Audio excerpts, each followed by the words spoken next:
রাজনৈতিক স্থিতিশীলতা অর্জন এখনও হয় নাই।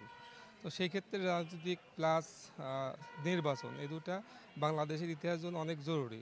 তো আমি মনে করি যে সংস্কার অবশ্যই দরকার আছে, বাংলাদেশের ইতিহাসে সংস্কার দরকার আছে। সেই ক্ষেত্রে আমরা মনে করি যে সংস্কার অল্প মানে নির্বাচন কেন্দ্রিক যে সংস্কারগুলো আছে সেগুলো করার পরে নির্বাচন দেওয়াই ভালো।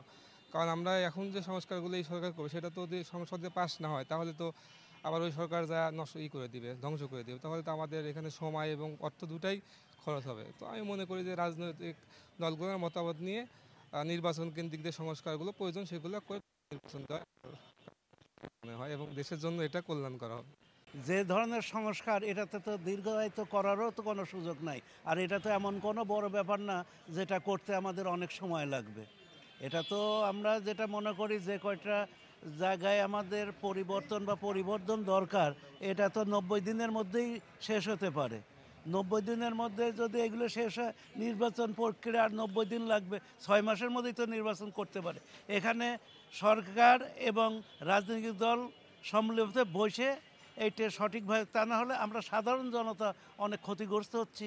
যেমন বাজন নিয়ন্ত্রণ নাই, আমাদের আইন শৃঙ্খলা নিয়ন্ত্রণে নাই, আমরা নিজেরাও বোধ করছি।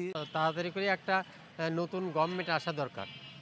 কারণ এখানে দেখা যাচ্ছে আমরা যে রাস্তাঘাটের যে পরিস্থিতি, এটা খুবই খারাপের দিকে যাচ্ছে। কারণ রাজনৈতিক সরকার না আসলে এইগুলো করতে পারবে না আমার মনে হয়।